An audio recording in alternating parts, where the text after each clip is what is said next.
Last week, we were talking about the rules of the game. Do you remember that? You remember the interchange with Daniel Dennett?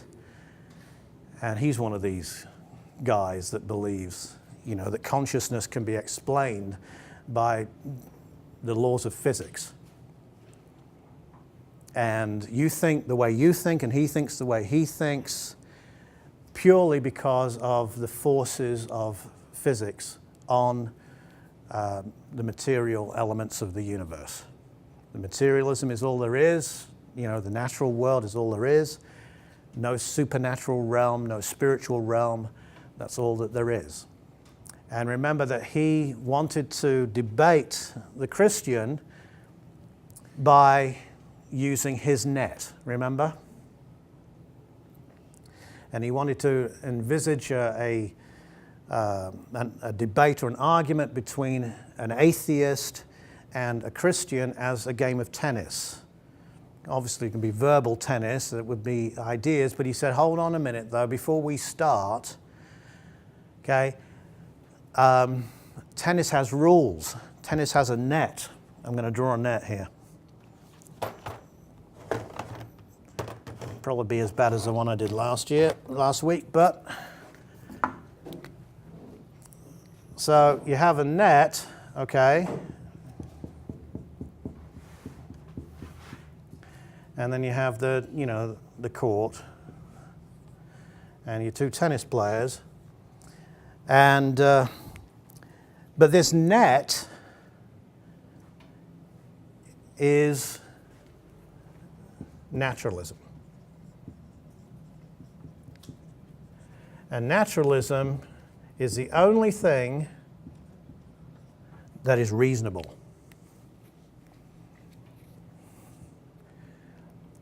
Now, here he is, Daniel Dennett, he's up here. He's a naturalist. Here's the Christian. And what is he? Is he a naturalist? He's a supernaturalist, isn't he? Yes. So is this going to be a fair game of tennis? Because he said, look, if you're going to use reason, we're going to have to argue within the bounds of naturalism. He's rigging the game, isn't he? He's rigging the game right at the offset. If you debate him on his terms, you've already lost because you've already given the farm away. Do you see? He's got no right to rig the game like that. What you do is that you have to question the net and say, well, hold on, I'm not playing with that net. That's cheating. You've already circumscribed what can and can't be rational. So you don't do that. You do not allow the unbeliever to set the rules of the game. He wants, because he believes he's unbiased, okay, he believes he's neutral. I mean, if you've talked to an unbeliever, particularly a secularist, they absolutely believe they're neutral observers. Absolutely. It's an unquestioned presupposition of theirs. If you allow them to start that way without saying, you're not neutral, you're biased. I'm biased too, by the way. But don't think that I'm the biased one and you're just this neutral observer. I'm not buying that for a second. And you'll have to expose his bias. This is exposed by, remember what we talked about last week, the antithesis. You have to look at the antithesis. There we go. Antithesis is basically the opposing views.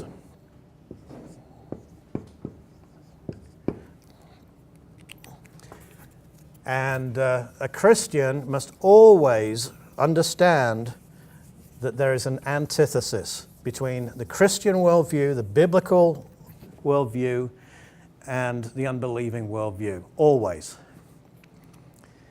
Because there's this antithetical relationship between the two, okay, you cannot cross over into his point of view unless you're going to critique it from within.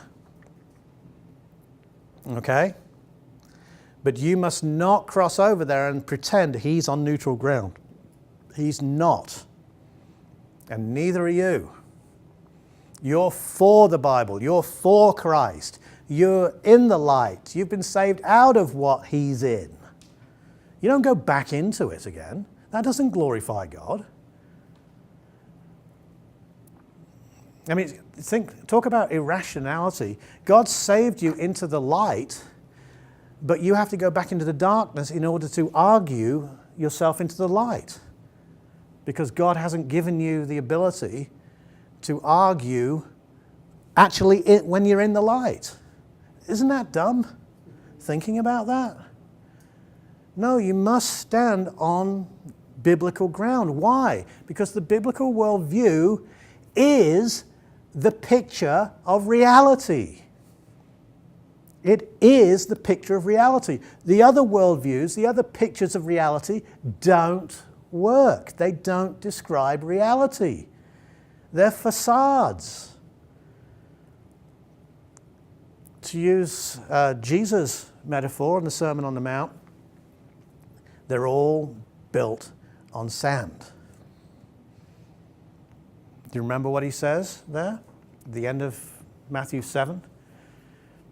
The one who hears my words and does them will be likened to a man who built his house on a rock. The one who hears my words and does not do them builds his hand on the sand. What's the difference between the two things? What's Jesus talking about? What's the crucial difference in the illustration that Jesus is pointing to? Being a doer and not just a hearer. Building it on the rock. Yeah, I mean, yes. Of what, though? His words, exactly. You see, Jesus is not giving you a fence to straddle. He's saying you build on his words. Well, his words, he's the Son of God. He claims to be the only way of salvation. He claims to be the creator of the world. He claims to be the one who has the authority to say what's right and what's wrong. Do you see?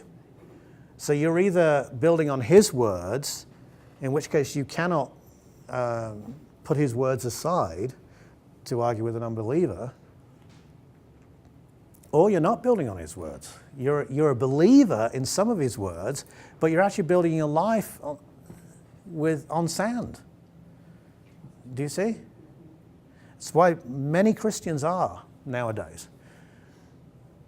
Okay, and the storms come and so on, and the house gets knocked down. Why? Because you're built on a non-Christian worldview, that's why.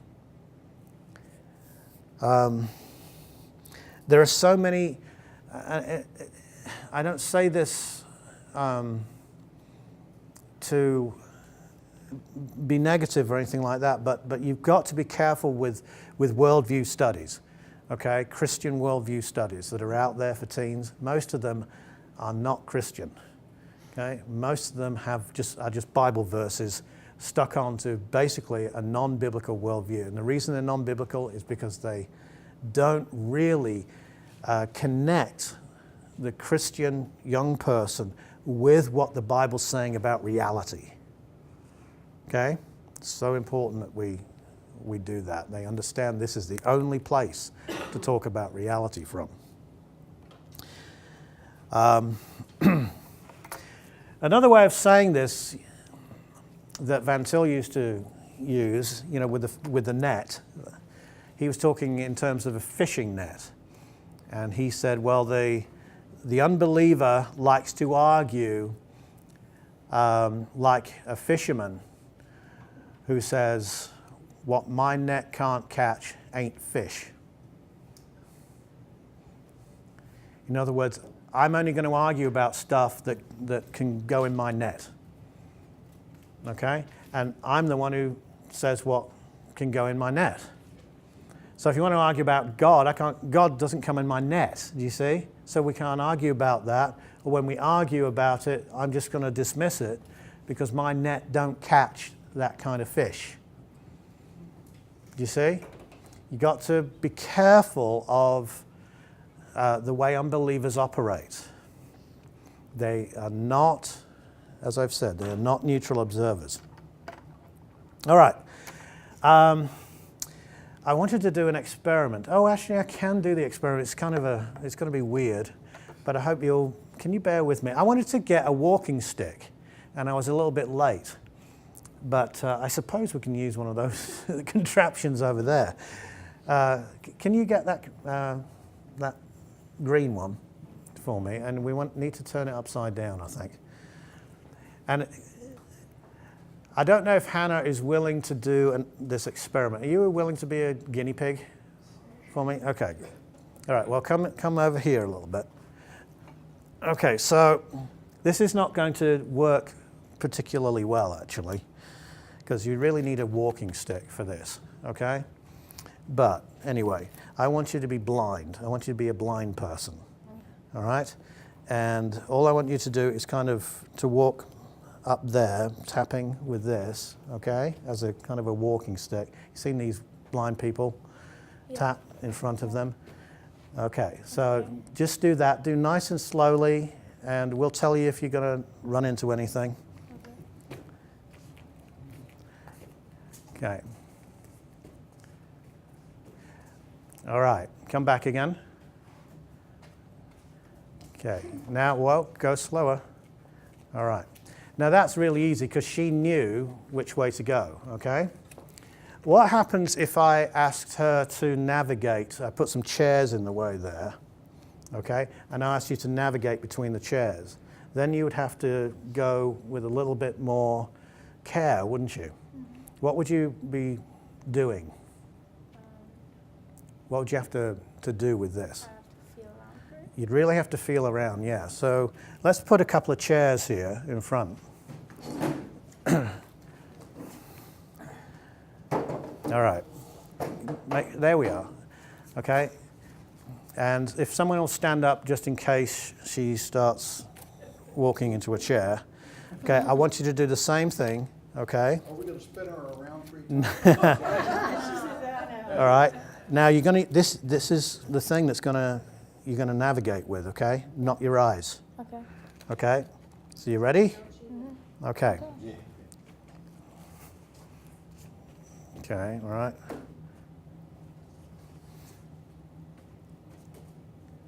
Good. Okay. Come back. Come back. Come back. All right.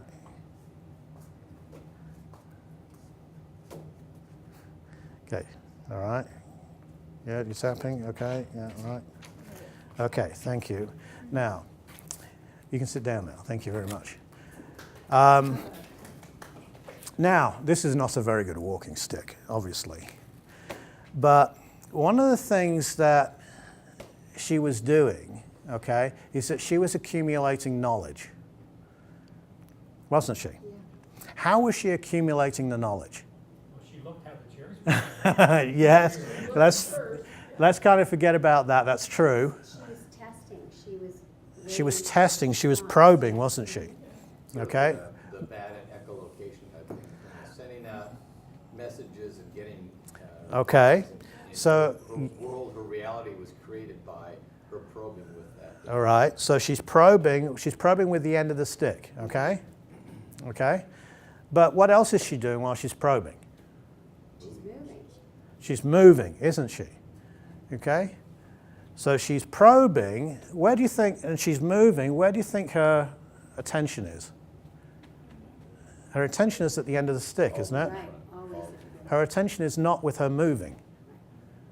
Well, how can she move then? Because her probing is what guides her movements. Yeah, but how can she, if all of her attention is on her probing, okay, how can she move without having attention on her movement? The brain can do that. Muscle memory. Yeah. Okay, what else is happening though? Again, think of this as a walking stick. Okay, she has to hold it, doesn't she? I mean, she probes down here, but in order to probe down here, she has to do something up here, doesn't she? She has to feel through the probe through here, okay? And she has to also direct this as well as feeling. So while she's directing, she's feeling the probe, but then she's getting information from the probe as well as she moves forward. All of that is knowledge. But some of that knowledge is not the focus of what she's trying to know. Do you see? The focus is in the end of the probe. Yes? Right. But there's other knowledge that's happening at the same time, which she's almost taking for granted. Do you see that? That's called subsidiary knowledge, okay? Because we have to have a nice word for it. Let's kind of... Are you guys okay with that illustration? You understand what's going on there?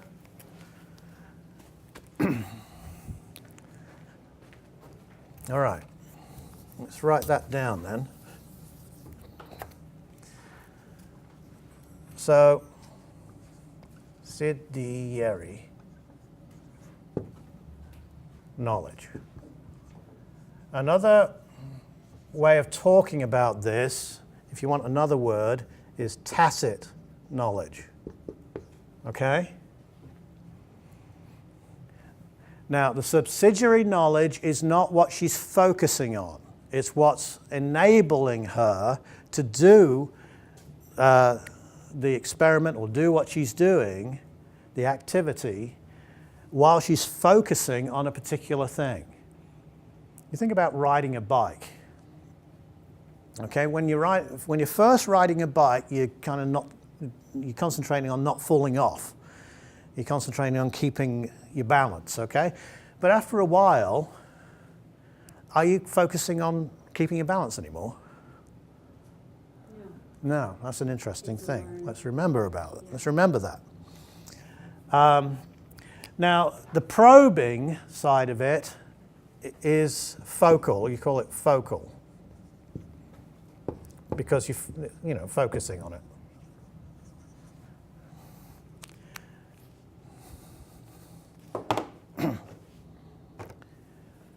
Now, I hope that you can see with that little example that there is a kind of transference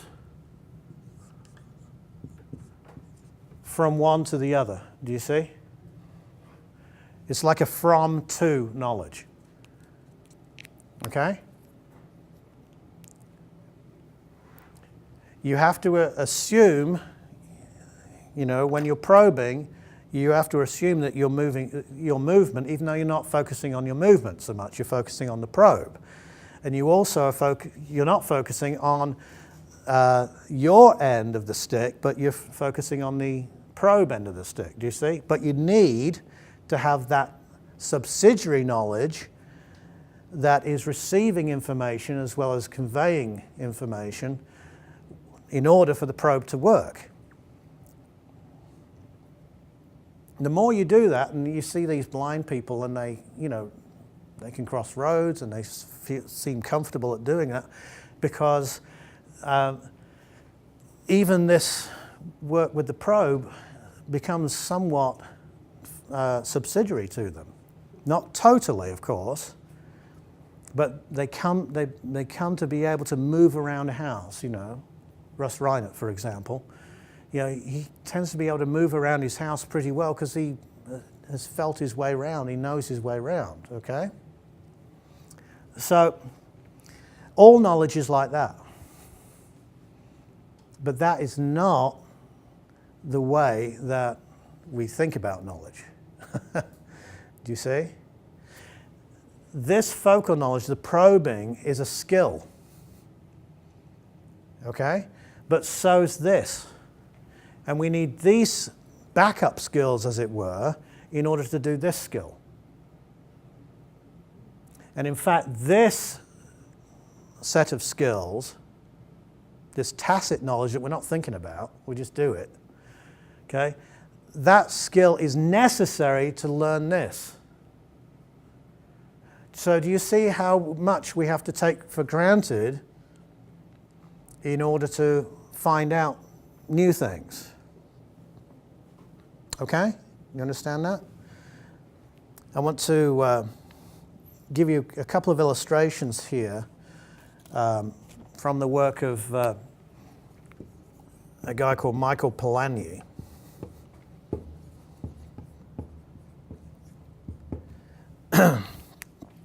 Polanyi was a world-class chemist in the first part of the 20th century, very close to a Nobel Prize, knew Einstein and these other people.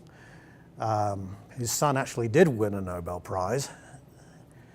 And Polanyi, when he was in his 50s, he stopped working as a chemist and became a philosopher of science. And he's not well known, he's certainly not as well known as he should be. But Polanyi's work, because he was a scientist, he understood what a scientist does, and he tried to talk about how knowledge really is, okay? So we'll be looking at Polanyi's work. I just want to give you, let's see, I'll give you one example here. Not all of his work is easy to read. This is a short book called The Tacit Dimension, but it's not an easy read. But I'll give you an illustration of what he says. Maybe you can latch onto this. He says, I shall consider human knowledge by starting from the fact that we know more than we can tell. If he's famous for anything, he's famous for that saying. We know more than we can tell. Which, of course, this would be true. And by the way, I think we all know that, don't we? Okay, the stuff that we know, but we can't explain it. We don't even explain how we know it, but we just know it. This fact seems obvious enough, but it is not easy to say exactly what it means. Take an example. We know a person's face and can recognize it among 1,000, indeed among 1,000,000. Yet we usually cannot tell how we recognize a face we know. So most of this knowledge cannot be put into words. But the police have recently introduced a method by which we can communicate much of this knowledge. They have made a large collection of pictures showing a variety of noses, mouths, and other features. From these, the witness selects the particulars of the face he knows, and the pieces can then be put together to form a reasonably good likeness of the face. This may suggest that we can communicate, after all, our knowledge of the physiognomy, provided we are given adequate means for expressing ourselves.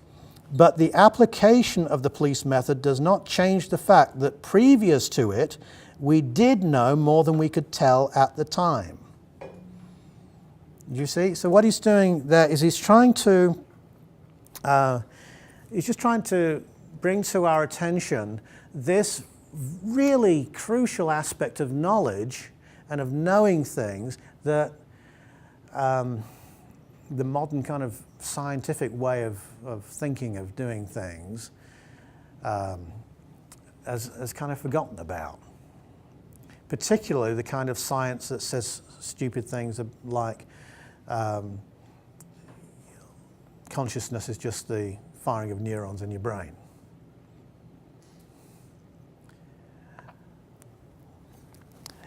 A little later on he says this, it's worthwhile just reading it. He says, indeed, any definition of a word denoting an external thing, for any proper noun, for example, must ultimately rely on pointing at such a thing. Do you know what he means by that? Well, remember what we did with the number, okay? Remember I've destroyed the number 3 and the number 5, okay? Here in this class you've seen 2 numbers destroyed forever.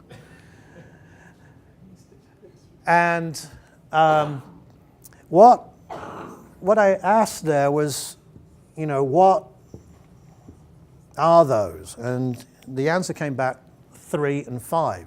And so when I did this, I obviously must have destroyed 3 and 5 because they're gone now. But you see, they're not numbers, are they? What are they? They're symbols for the number. The number itself is invisible. Okay? The number itself is not a physical thing. It's the same with words. I mean, words aren't the thing, are they? Yes? You can see a thing and not know what it is, and you can make up a name or a word for it. So the word's not the thing, it's the little identification or description of the thing. But in order for you to make up a word for something, you're going to have to differentiate it from other things, do you see? Which also need names. And in order to do that, you've got to be able to point. Okay? Distinguish things. That's a very simple thing to do, isn't it? And it's rude, don't point. But this is an extraordinary thing. Okay, we can point to things and identify these things. This is what I mean. This is what I'm talking about. And our pointing is our physical bodies being directed by our minds. Do you see? Our thoughts. I hope this is not too... I know you're all smart, so don't get me wrong here, but at the same time, I hope this is not a little bit too abstract. But you understand that the firing of neurons in your brain has got nothing to do with this. I mean, the firing of neurons in your brain, why would it cause you to do this? Point and distinguish things. Why would it cause, that, I mean, you don't literally point, okay, but when a couple meet each other, okay, they know each other, they kind of point to each other, okay, at least in their minds, in their recognition of each other. Do you see? This is my husband, this is my wife, this is my child, this is my house, or whatever. Do you see that? You're pointing to these things and you're distinguishing between these things. How can the neurons do that? There's something else going on. Do you see? And that's what Polanyi is saying, that all use of words to describe things and to identify things involves this pointing of the person. And there's of late been a lot of work been done on this idea of the second person. Okay? In fact, you know that you can't actually think unless you can point. Okay? Because you're not just wrapped up in yourself. Okay? Unless you can point to identify things and differentiate things, you can't actually live in this world. You can't think. Because in order to think, you have to differentiate. I mean, don't you have to have the law of non-contradiction? This is my house. This is not my house. This is my car. This is not my car. The law of identity, that will say, this is my dinner. I mean, you have to do those things, and if you can't do those things, you can't think. How can you do science unless you can differentiate between things? How can you go to work every day unless you differentiate between things? How can you decide to do anything? You can't. I know it sounds simple, but we take all of this stuff for granted. Where does it come from? Where does this ability come from? Because it's knowledge, isn't it? And Polanyi is saying that in the same way that we have this knowledge, that's this subsidiary knowledge that we use all the time, and that if we didn't have it, we couldn't actually do the thing that we were focusing on. Also, you have this idea that you can't focus on anything unless you can point to it. So you have this knowledge that you can't express, that focuses on something that you can point at, which you can then learn from.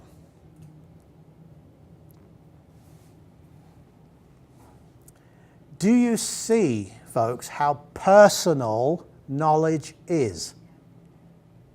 It's not impersonal, is it? So his magnum opus is a book called Personal Knowledge. And it was released in 1958 and has had some influence, particularly on someone I'm going to talk about in a few minutes, but not really has been ignored by the scientific and philosophical establishment.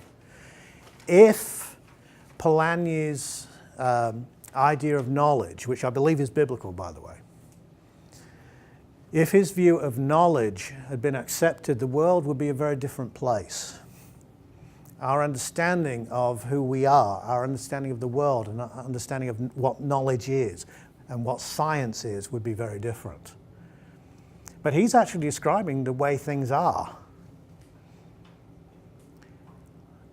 But we have been taught and we've bought into an idea of knowledge that is actually not the way things are. I'll press it a little bit more here. So if all knowledge involves this tacit, this subsidiary knowledge, in order to focus on something and learn something, of course, the thing that we're focusing on, say riding a bike, balancing, eventually may come into be a what? Subsidiary knowledge. Do you see? Because we've learned that skill.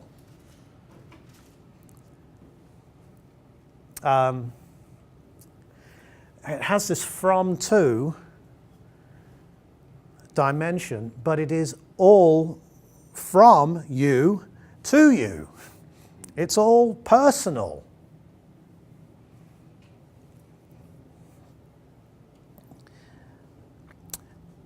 Also, there's something else that's very important. In order to ride a bike, or in order to probe, for a blind person to probe, okay, you've got to be committed, haven't you? So when I told you to go forward, you know, and we put the chairs out there, you probably felt a little bit more intimidated with the chairs in the way than you did when the chairs weren't in the way. And you had to focus a little bit more, okay? Even though you cheated before you did it. Still, yes, you had to focus a little bit harder, yes? Is that right? You had to be more committed to the subject. When Charlie's showing a new fireman how to use a really important piece of equipment, okay, he expects that student, that learner, to really focus on what he's being taught. Do you see? I mean, not be on his cell phone and texting somebody and like this, you know. He's got to focus. He's got to be committed to knowing that. Again, that commitment is essential to knowing. If you don't commit yourself, if you're not somewhat passionate toward that thing and you go out, you move toward that thing, do you see? You won't learn. If you're not willing to do that, you just stand with a stick in your hand. In order to find out, you have to be committed, and then you'll go forward, do you see? Same as Polanyi also talks about hitting a nail with a hammer. So what are you focusing on? You're focusing on the nail, yes? But you've got this whacking great thing here that you need to be careful of. Yeah. You've got to make sure you don't smack yourself in the head with it, don't you? But you're focusing on the nail. But actually you've got this other knowledge that you need, that you're not thinking about, in order to do the task that you're focusing on. And you've got to, in order to swing the hammer, in order to swing the mallet, okay, use the chainsaw, whatever, you have got to be committed. And again, do you see the personal dimension to knowing? All right. Have you got this? Okay. So, seeing as though all knowledge is personal,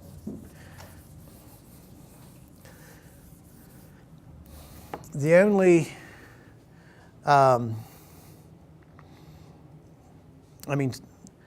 to a real extent, the only beings that can know in that way are human beings.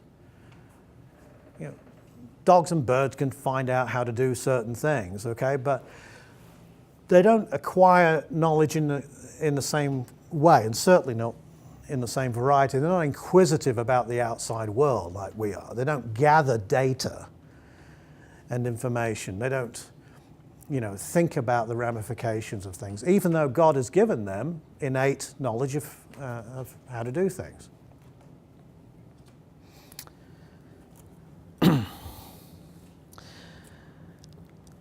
Science, as often presented,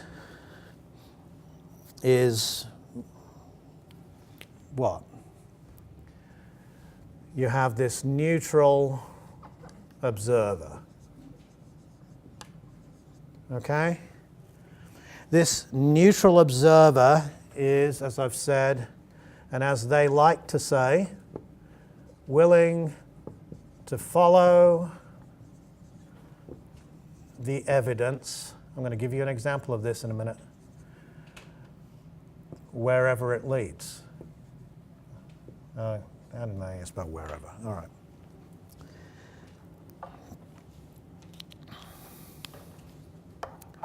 And then, of course, you develop, a hypothesis, and then you test the hypothesis and retest the hypothesis. And it's all of this detached, cool, the lab coat really is a great metaphor for it, isn't it? Because it's white and it's clean and it's sterile, and it kind of makes you feel as though there's a detachment between the scientist and what he's experimenting on. The lab coat really does that for you. So if I'd stood up here in the lab coat, I think you guys would have thought I was a little bit more worth listening to because I've got the lab coat on. I mean, it's just a coat. That's all it is. But it does something to your imaginations. Okay? It makes you think differently. You've got to be aware of that.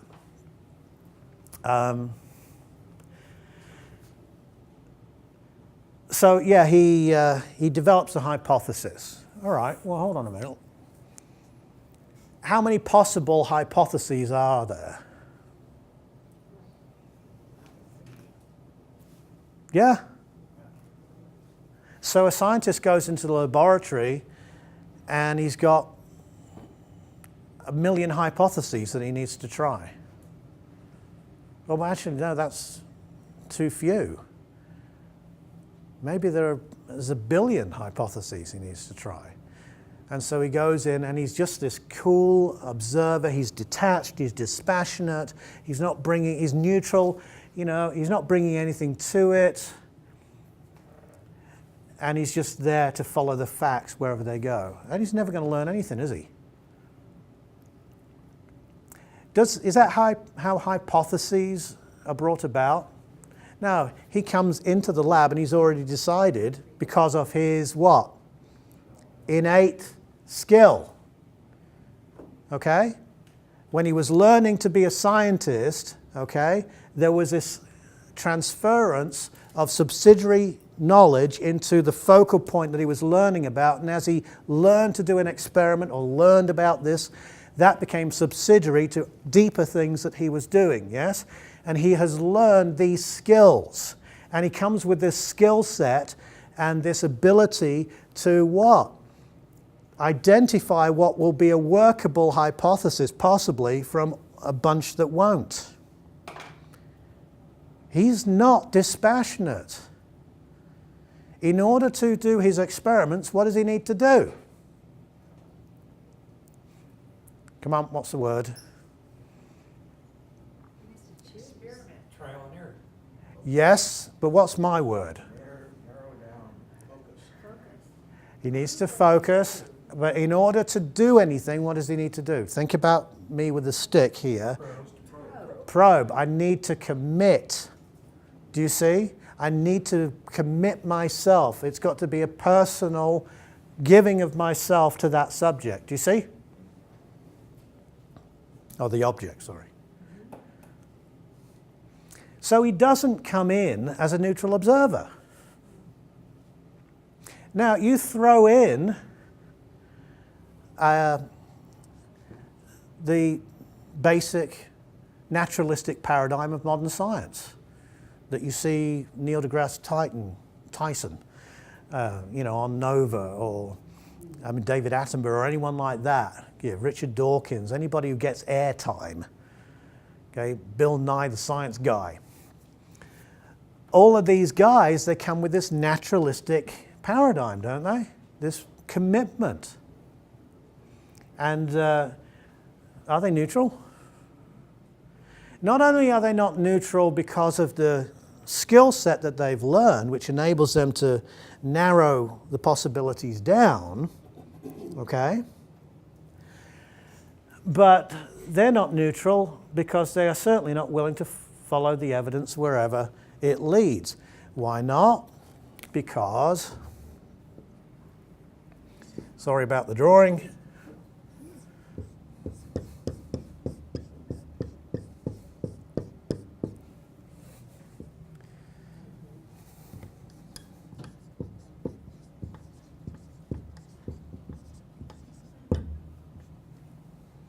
Naturalism only.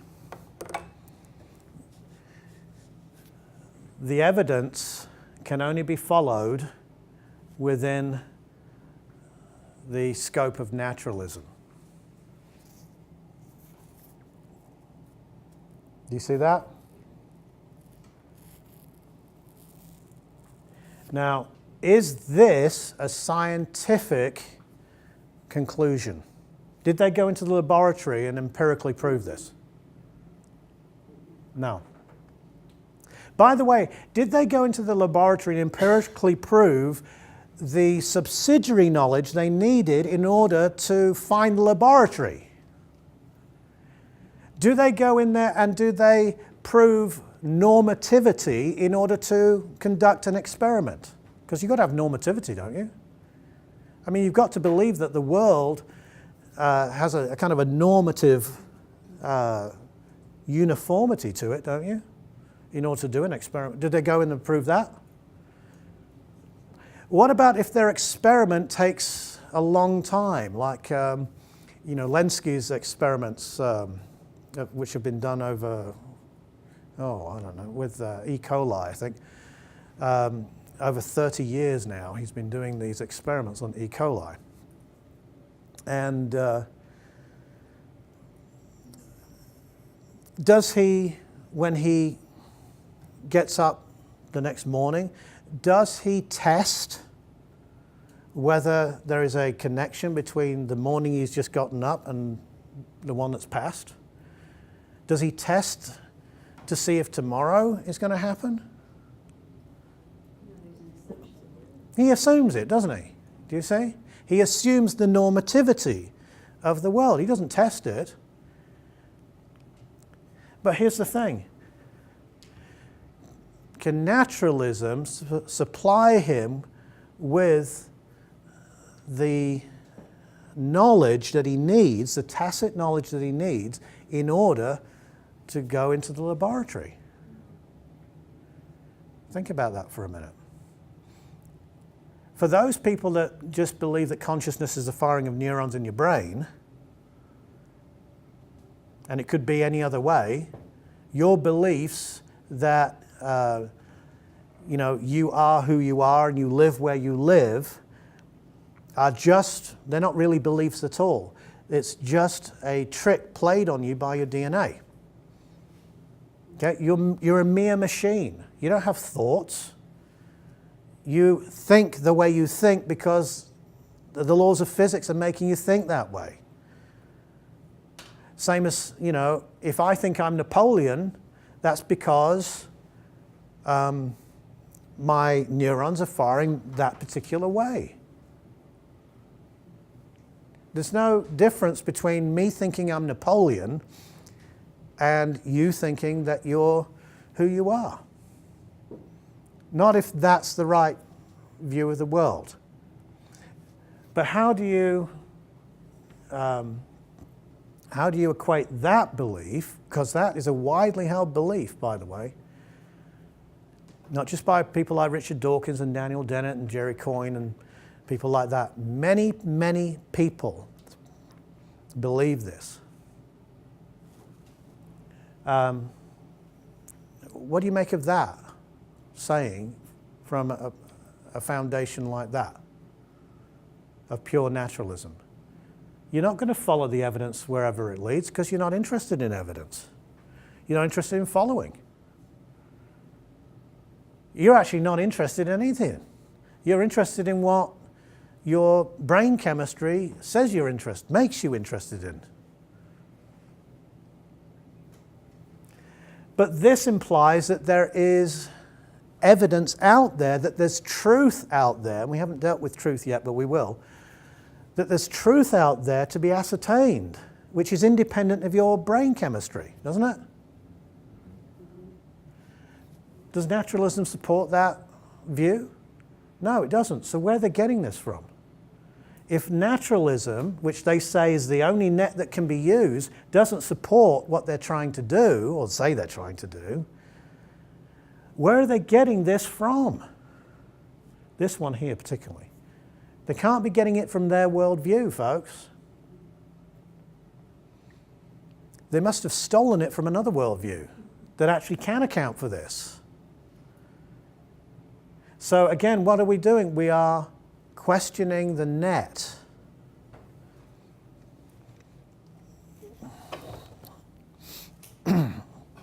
So here's Douglas Fukuyama and his book Evolution. This is a popular textbook in colleges.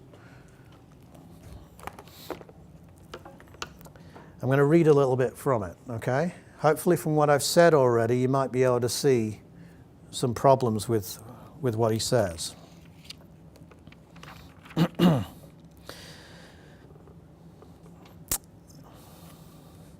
Science is not a collection of facts, contrary to popular belief, but rather a process of acquiring understanding of natural phenomena. This process consists largely of posing hypotheses and testing them with observational and experimental evidence. Despite loose talk about proving hypotheses, most scientists agree with philosophers of science that scientists cannot absolutely prove hypotheses. That is, they cannot attain absolute guaranteed proof of the kind that can be obtained in mathematics. Remember what we've said about what do you need in order to do mathematics? Numbers. Okay, but where do you get numbers from in this? This is materialism. This is the natural world's all you've got. Okay? You don't believe in immaterial realities.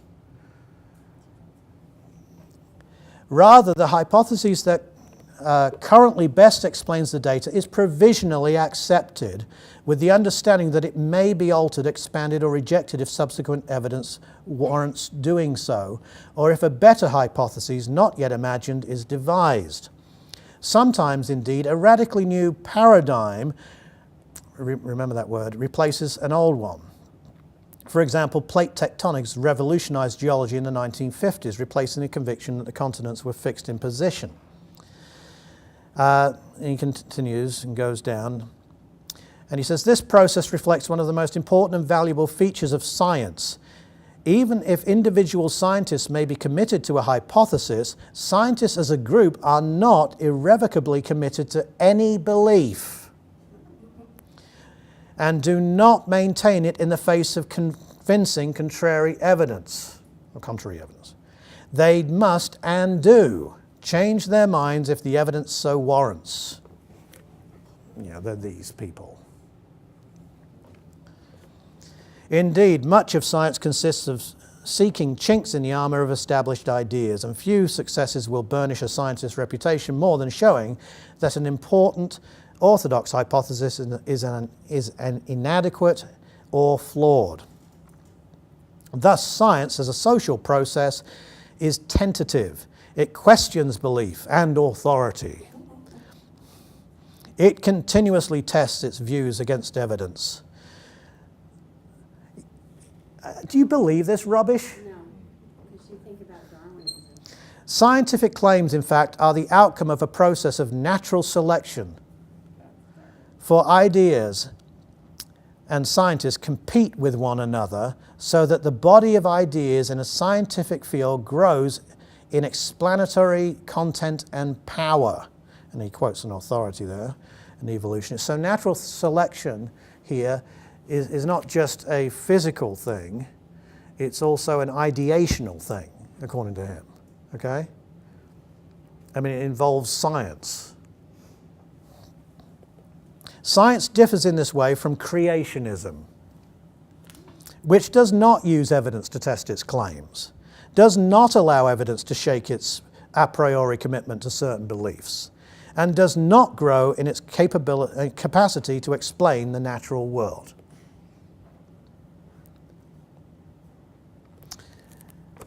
And it continues. That's absolute bunkum. But it's in a college textbook. This is one of the most widely used college textbooks. By the way, I know you didn't pick it up, and there's no reason why you would have picked it up, but he begins and ends that paragraph by talking about the explanation of the natural world. And when he talks about the natural world, and it's okay to talk about the natural world, don't get me wrong. What he means is the natural world as cordoned off by the philosophy of naturalism, the belief in naturalism, the commitment, the prior commitment to naturalism, the absolute foundation of naturalism. But hold on, because I thought he said here that scientists as a group are not irrevocably committed to any belief and do not maintain it in the face of convincing contrary evidence. Well, there's plenty of contrary evidence against naturalism.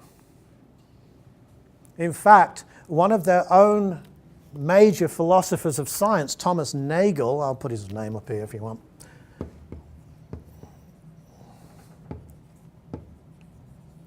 Thomas Nagel has written a book called Mind and Cosmos. I may bring it in and quote it a little bit for you later on, in which he says that the neo-Darwinian paradigm is almost certainly wrong. And he has been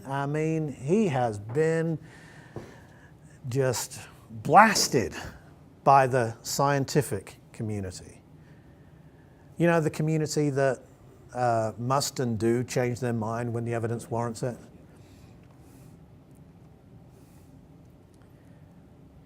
We haven't got to evolution, but Connie here pointed out, hold on a minute, these people don't question evolution. In fact, if there is one thing that you are not ever to question, it's the theory of evolution, or the fact, as they say it, of evolution, isn't it? Do these people do these people, as a group,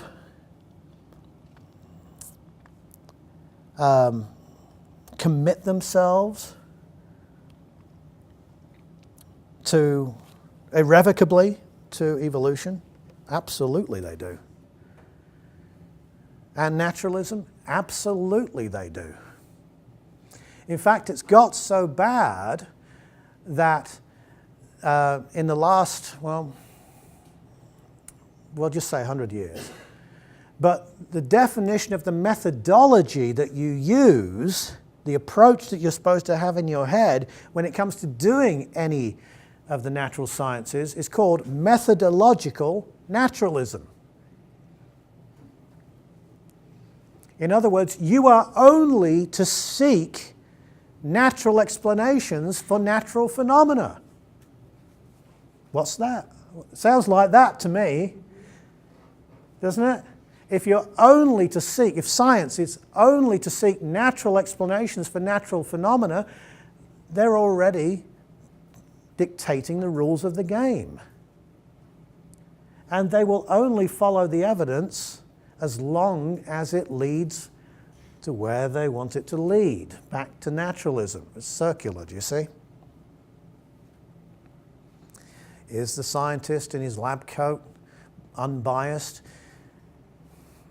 Does he come with a hypothesis in his mind that he's going to test and follow the evidence where, well, what if the scientist has a hypothesis, and his scientific hypothesis that he wants to test is that natural phenomena cannot explain the natural world. For example, the theory of evolution is an unsatisfactory explanation for the diversity of life. That's intelligent design, at least, which we will go into in, probably next week. Wouldn't that be science?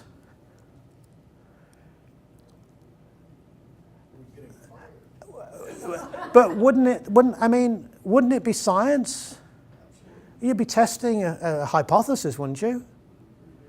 Oh, but the problem is, you see, what this bloke hasn't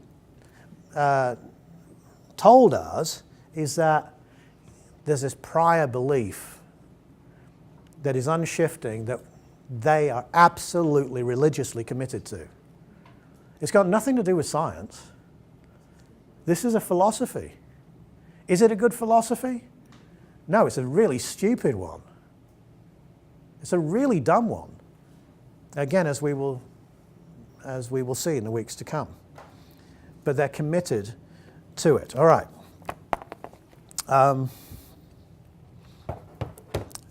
So Stephen Meyer, you may have heard of him.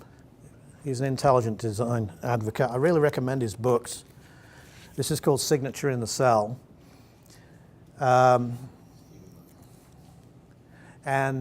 he's written another one that's a sequel to this called Darwin's Doubt. They're both outstanding. I think that all of you here could read these books and understand what he's talking about. He's a very good communicator. And chapter 18 of his book, he says this, and I'm not going to go into all of it, but he says, in December 2005, Judge John E. Jones III ruled that a Dover, Pennsylvania school district could not tell its biology students about a book in the school library that explained the theory of intelligent design. The judge based his decision on the testimony of expert witnesses, two philosophers, Robert Pennock and Barbara Forrest, who argued that the theory of intelligent design is not scientific by definition. By definition. Since it is not scientific, the judge reasoned, it must be religious. as he put it in his ruling, quote, "Since ID is not science, the conclusion is inescapable that the only real effect of the ID policy is the advancement of religion," end quote.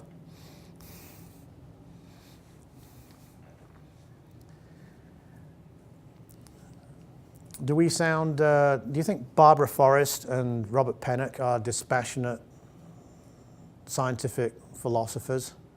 Far from it. Very far from it, actually.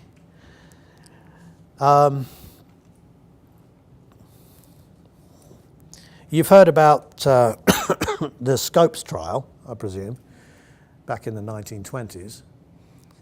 The Scopes monkey trial. Darrow lost the case. Okay, Brian won the case in the Scopes trial. But what was it about? It was about whether evolution could be taught in the classroom. What are evolutionists doing now? They're saying that creationism or intelligent design cannot be taught in the classroom because it's not science. You see, what they've done in the intervening period is that not only have they got, rightly by the way, rightly, evolution taught in the classroom as a scientific theory, which is fine, I have no problem with that. Okay? I think it's stupid, but I think it should be taught because it is, from a naturalist point of view, it's the only game in town, unless you believe the world's not there. But they've now redefined science within the bounds of evolutionary naturalism. And now creationists, who actually do scientific work, and ID proponents who do scientific work and research, and some of them, you know, quite advanced work, are not even to be allowed to have a voice. They're not to, I mean, their research is not allowed in the peer-reviewed journals by cause. It's not science because of this definition of prior commitment to naturalism. And so the tables have been completely turned, but turned in such a way that now by definition, anything that's not evolution isn't science. And again, I'm asking you, and we're going to go on and do more about this, but I'm asking you, is that a scientific point of view, or is that more of a religious point of view? It's actually, it's a belief. It's their religion. Okay? They don't test it in the laboratory. It's not brought about by the inevitable laws of logic, which they can't explain, by the way, naturalistically anyway. It's just a prior commitment. So folks, do not believe Nova or, you know, the science channels, I don't even know, the science books. Don't believe these guys when they tell you that science is just out to look for the facts. They're not. They're not. In fact, there is good evidence, and it's accruing evidence, and I'll bring some of it to you, that they are actually holding up scientific inquiry because they're not allowing anything but naturalistic explanations for things. Now, in order to have naturalistic explanations, are you okay with this so far? Okay. In order to have purely naturalistic explanations, yes, comment, though. yes. You know, in the last year, and especially the last 6 months, you know, there's been quite this emphasis from the political situation that's arisen in our country, where now there's this humongous effort to promote science. You know, science is facts. Science is believable. Science is, you know, our salvation, really. Is what's I mean, they're having marches to promote science, and you know, it's amazing to see how that's all developed. Like That's Yes. the panacea for our problems. So when you hear of marches for science, which there was recently, Yeah. okay, what your antenna should go up, and what should you think? I mean, as a young person, Hannah, I don't know if you've been staying all the way with this, but when you read about a march for science, okay, automatically what should you think? I'm not going to put you on the spot, but just in case you wanted to say something. Might you say something like, well, it's not really science because they're not interested in following the evidence, and most of this stuff actually is not, they've not tested. It's just their belief system that they're calling science, and they're only allowing their belief to be called science. No, and I would say almost exclusively it's science that supports a liberal point of view. Exactly. And you don't see the science marches in support of Trump. It's really a political statement couched in science. Why? Veracity. Well, we'll get into that, but evolutionism, you see, supports the radical agendas of liberals, so-called progressives. It's intriguing that they even use that word, because it's not progressive. Yeah, well, G.K. Chesterton says that if everything really is inextricably moving towards progress anyway, then to be a progressive is actually to be nothing, because everything's going to go its way whether you're a progressive or not. Do you see? You can't help progress along because progress has its own pace. And if evolution's survival of the fittest, why are you working so hard to bring up the lesser? Yeah, we'll get a little bit into that. That's why I'm going to take a few weeks to cover this material. Anyway, I do strongly recommend, and we'll go back to some of this, I strongly recommend that you buy Meyer's work. Okay, so you've got this sham of what is called science. It's not science, folks. Most of it is bad philosophy, just misnamed. Evolution is not science. Naturalism is not science. There is absolutely no reason in this world to even do science if naturalism is true. And there is no reason to restrict science purely to the investigation of natural causes. It certainly is the investigation of the natural world. Don't get me wrong. Science is the investigation of the natural world. But it is not the investigation of the natural world for or through purely natural causes. That's the problem there. Think back to Polanyi then. Think back to this idea of probing, this idea of hitting the nail with a hammer. In fact, think about another illustration that he gave. Can you all read this sentence for me? Okay. Two things are happening when you're reading that sentence, okay, which involves, again, this idea of subsidiary or tacit knowledge. You already have the skills to know what these symbols mean, and you weren't even thinking about them when you were reading them. You were going directly, you were focusing on the meaning of the sentence. Do you see? That these symbols guide you to. Again, you cannot even read a sentence without this from-to idea of knowledge, this personal commitment to knowledge. Knowledge, all knowledge is personal knowledge.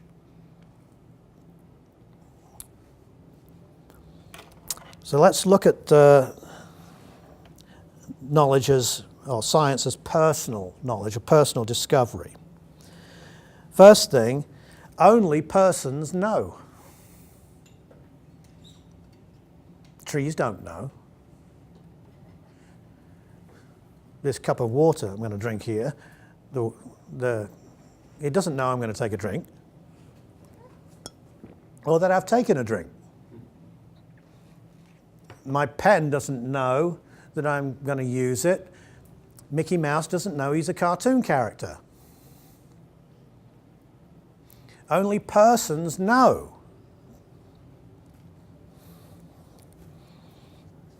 To know something, one must commit to it. The person must commit to it.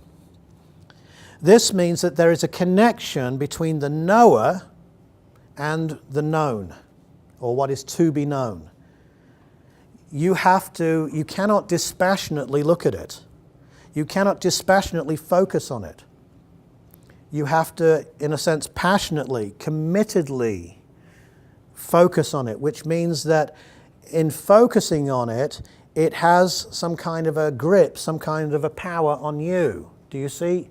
You participate, in a sense, with it. You go out to it, and it yields its data to you. So that knowledge is participatory. You go out to the creation, and creation kind of, you enter into it and you find out about it. I have not got, in England you call it green fingers, okay? You call it green thumbs. But I don't have either. I don't have green fingers or thumbs. My mum does, and there are people that, can grow amazing flowers, amazing roses, and they understand about scent, and they understand about what makes up a rose and how to grow a perfect rose and so on.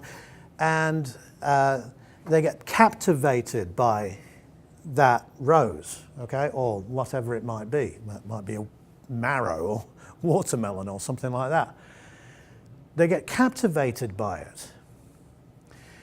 They have to, if they're going to be expert in it, if they're going to know about it, they have to get that kind of captivation, yes? They have to get swept away by it in order to find out more and more.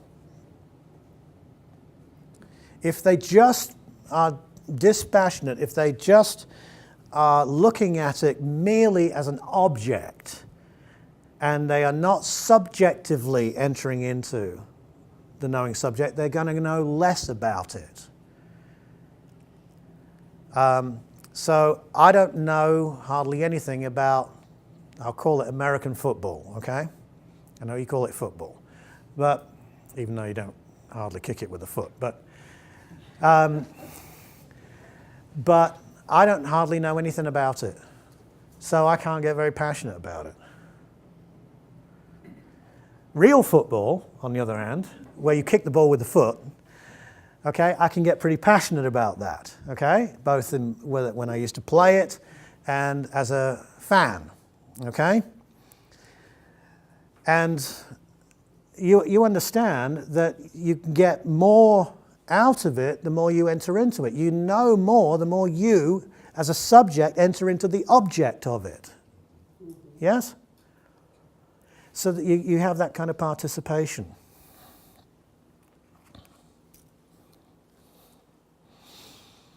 This means that all objective science, if you're really going to know something, also is subjective. There's no such thing as merely being concerned with objectivity. Mere objectivity will not get you to know something as you need to know it, or as much as you could know it. You're going to have to be subjectively involved in it too. So you can know a lot about the Bible. You can know a lot about God. But unless you move toward God, unless you move and are absorbed by and enthralled by what you're told about God, what you're finding out about God, you will not enter into and participate in that knowledge of God or His world. You'll just be merely objective. So if you're merely standoffish and objective about something, you're not knowing it as much as you could know it. How do you explain that from a naturalistic point of view? How do you explain it from the point of view of creation? Genesis 1. And I'm not answering the question for you, come on.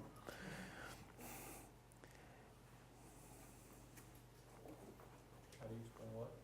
Why did God make Eden? Why didn't He just give him a gravel road to live on? What's that? No, but no. Well, there's something to what you're saying, but not quite. Why did God make Eden? What do you think of when you think of Eden? He wanted to make something that the man would be passionately interested in. Yes. He would be curious about. Yes, he would aesthetically be involved in it. He would participate in it. He'd get knowledge from and he'd get enjoyment from and be able to glorify God the Creator and as he entered into it. Do you see? Could he be a decent scientist and enter into passionately what God had done? Of course he could. Of course he could.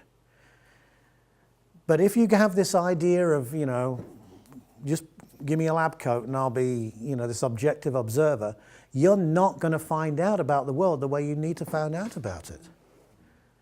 The more askance you are and aloof that you are, the less that you will truly know. You might know a lot of data, but you don't know it as you should know it. The big difference between, I'm trying to use something watching a basketball game and playing in a basketball game.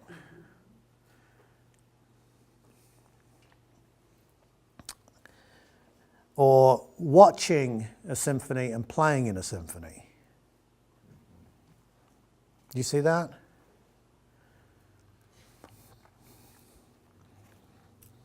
Watching a play and being part of that play.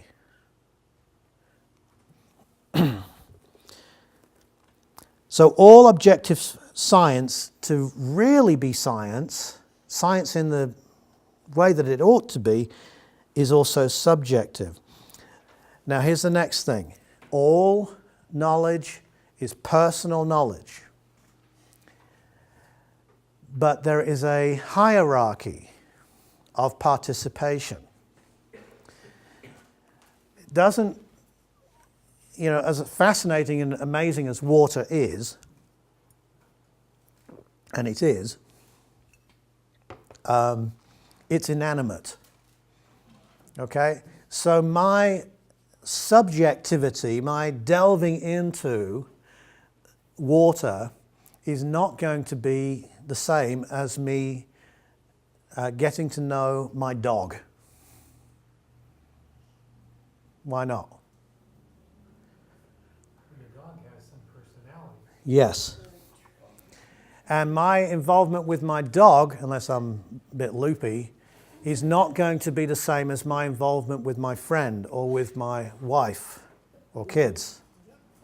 Do you see? And this is the way it should be. The more personal you get, the higher up you get, the more of subjective involvement there should be in order to know, so that to know God involves the whole person. Do you see? In the act of knowing. That's glory. When your whole person, minus all of the, dirt bag that you are, when all of that has gone and you are remade and your mind does not think a sinful thought and you're in tune because your sin is not clouding and distorting your thinking, and you're in tune with the supernatural realm as well as the natural realm, and the two become one, and the reality of the Creator dawns on you, now you see through a glass darkly, then face to face. There's a huge difference between those two things. When you see face to face, you will be absorbed in it. Do you see? So the level of knowing actually goes up, in a sense, with the level of personality that is involved in the object. Okay? I mean, you get some poets that write poems like Ode to a Grecian Urn and things like that. But it's not like love poetry to someone that was lost. The love that we once knew, write fadeless on the air. We don't write something like that about a fishing rod or, your favorite chair or something like that, do you? So the level of subjectivity rises with it, but don't think that the objectivity diminishes. It doesn't. The objectivity also increases because you are knowing it, you're just knowing it better as you're participating in it. Okay.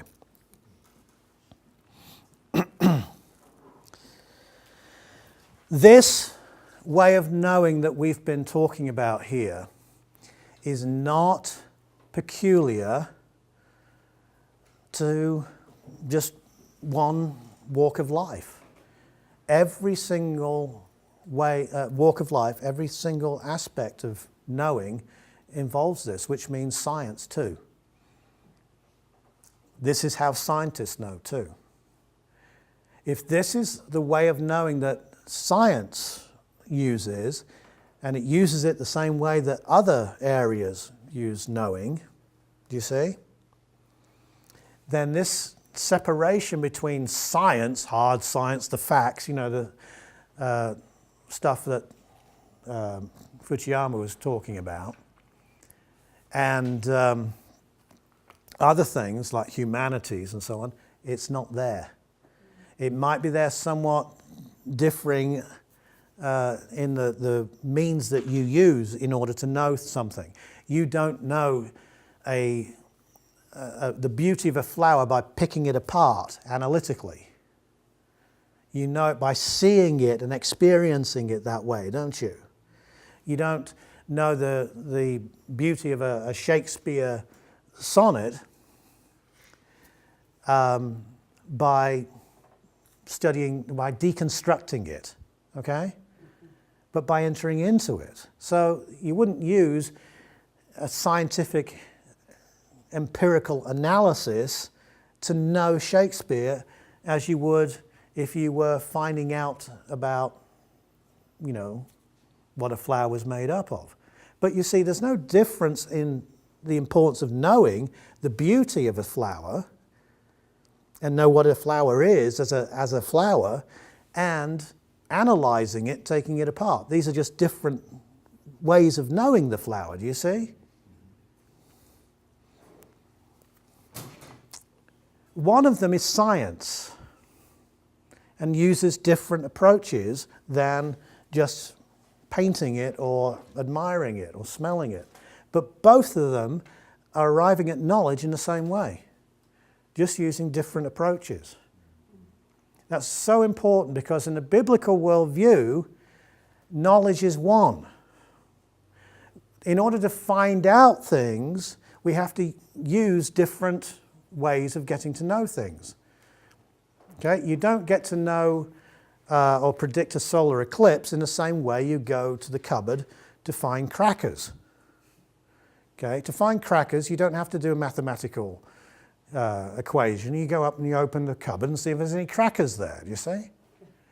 But they're both equal ways of knowing things. And both, by the way, involve this personal element of commitment. Whoops. All right. Just a few more things and then we'll go.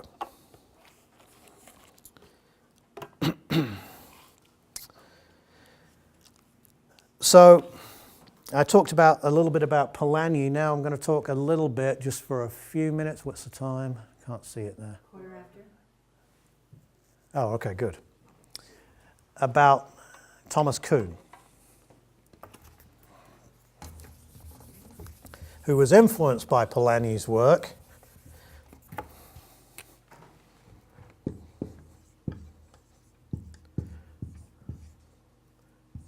Thomas Kuhn, okay, it's Kuhn. And his book, The Structure of Scientific, you impressed already? Revolutions. Now, in order to kind of cut down some time, I'm going to read from me from a while back. In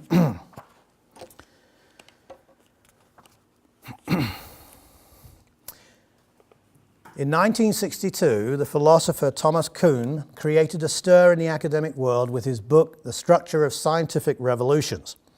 In this book, Kuhn asserted that the hard scientists, which formerly were believed to be pursuing and delivering up absolute truths, were in fact vulnerable to overriding presuppositions and the incursions of uncertainty. Am I okay with this?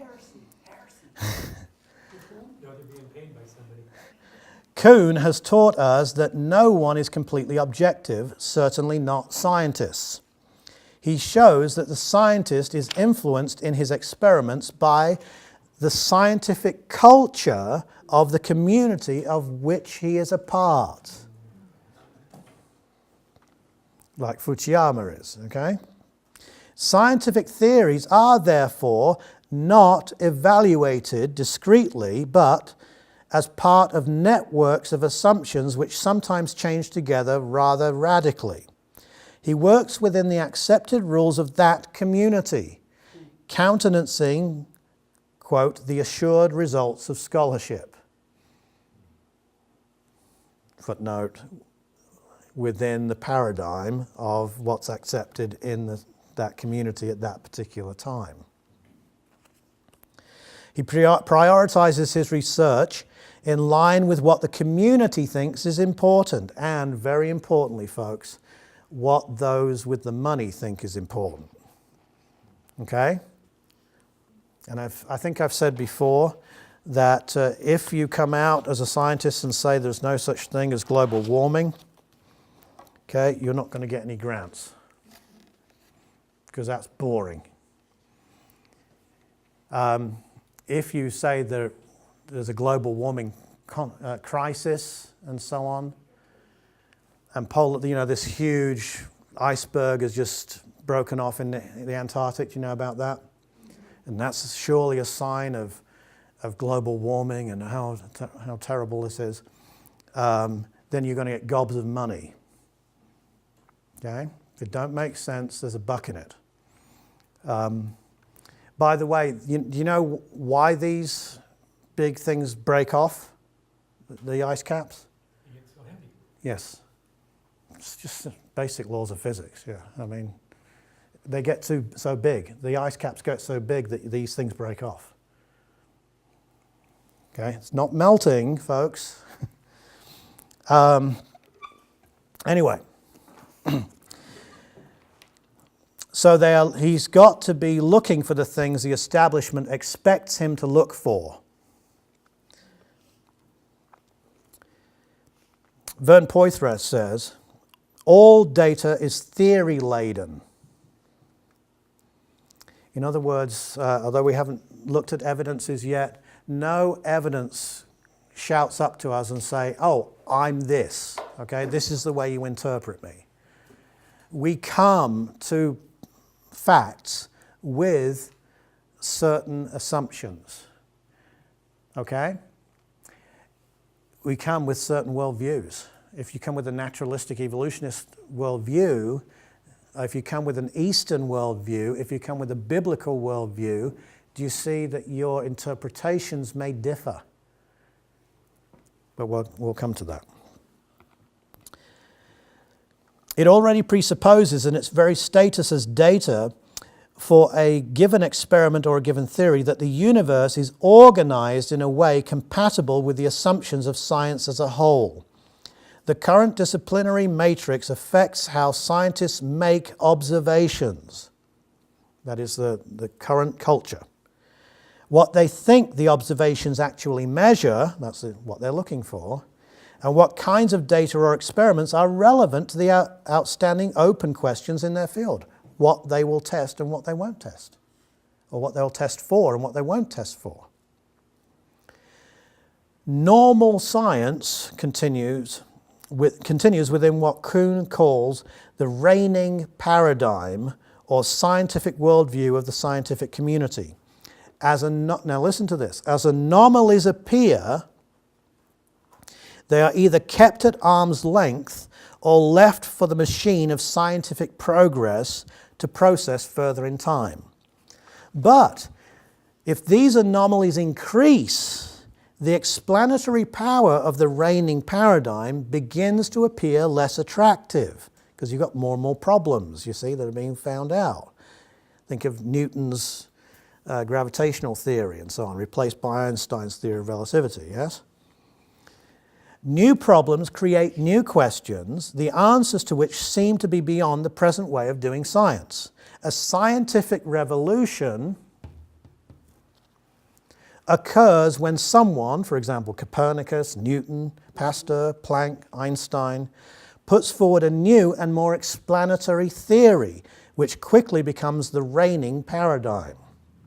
The textbooks are revised to reflect the new approach, but, quote, the desperate twistings, retrogressions, denials, and struggles are omitted, so as to lend a false impression that science is one continuous, linear search for truth, that it goes where the facts lead. That's exactly what we read in Fujiyama. Okay, it's a process. Remember? Now, he did talk about the one theory displacing another theory, okay, plate tectonics, but still, what he didn't say is that the scientific establishment once held this, and they held it dogmatically, and then finally it was seen to have problems and it was replaced by a better model which was accepted and embraced, and then the textbooks were revised, and the struggles and the denials and the top scientists say, no, this is heresy, okay, that's all written out. And science is, again, just this search for truth, you know, this upward and onward idea, this process. Now what Kuhn, because he's not a Christian, he's not a theist, he's not coming within a Christian worldview, what he comes up with is that science and the ideas of science is basically, at the end of the day, relativistic. Because one paradigm is going to replace another paradigm, is going to replace another paradigm. When I was young, the world was, I think, no, I'm not that old. Nobody's ever believed in the flat earth, by the way, no Christian. But no, when I was younger, the universe was, I think, was it 24 billion years old? And now it's less than that. It's about 12 billion years old, 14 billion years old. What's that? Depends on who you talk to. Some Yeah. people still hold to 24. Yeah. But there were different, different views. Certainly when I was young, well, in fact, only, 10 years ago, DNA was it. All of the information of life was in DNA. Do you know that all the information of life is not in DNA? Did you know that? Richard Dawkins liked to talk about the fact that we dance to the tune of our DNA. Again, it's more of that deterministic claptrap. But no, DNA actually doesn't just have that. There's actually the proteins as well, and the protein folds in a particular way that proteins are folded conveys information. The actual structure, not what's in it, but the structure conveys information too. There's all kinds of different things, and they're discovering more and more all the time. It's more complex. So science changes, yes. They until very recently, in fact, I think during this trial at Dover, these naturalistic evolutionists were saying that most of the DNA was junk DNA.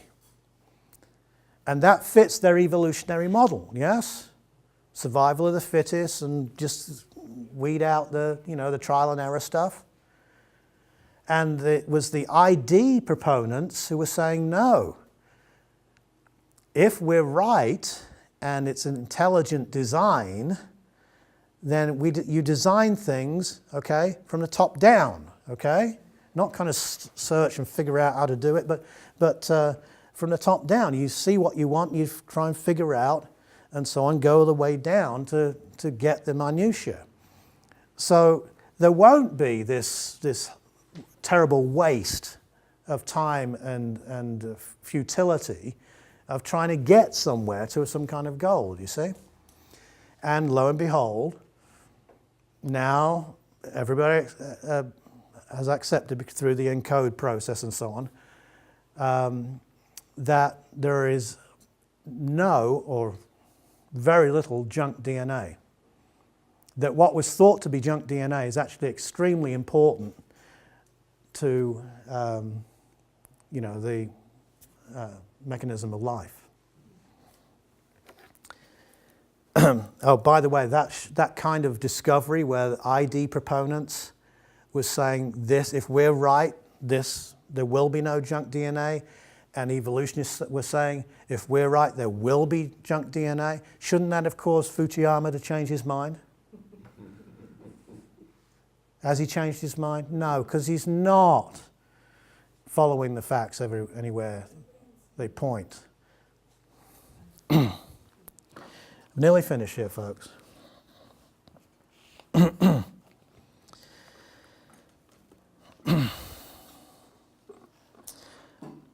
Another fascinating aspect of the change from one paradigm to another is that before the paradigm shift is completed, the two groups of scientists, those traditionalists who want to hold on to the old but increasingly awkward-looking theory, and those questioners looking to abandon it for the new explanation, will for a time be unable to comprehend each other clearly.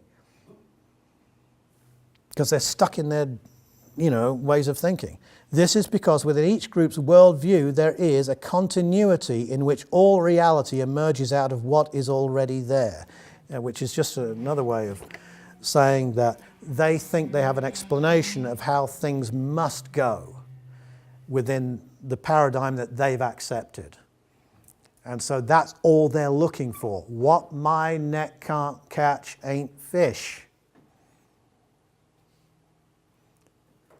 Now, final thing that I'll say here then, I hope that you can see that pushing out the Christian worldview and creationism, in the right sense, and intelligent design, and certainly not all intelligent design proponents are Christians, or even believers, even theists. And I'll be quoting one, an agnostic, probably next week.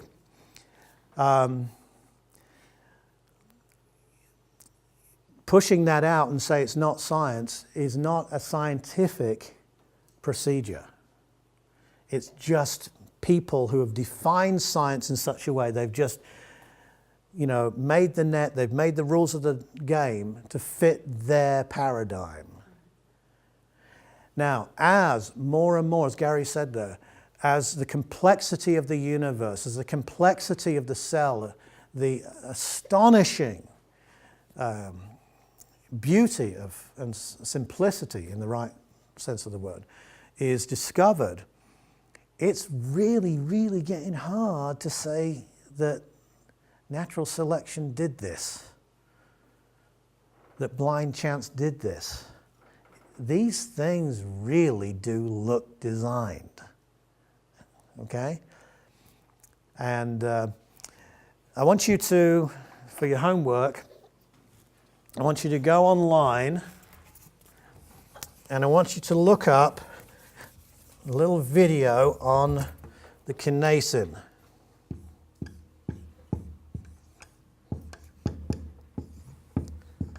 Okay?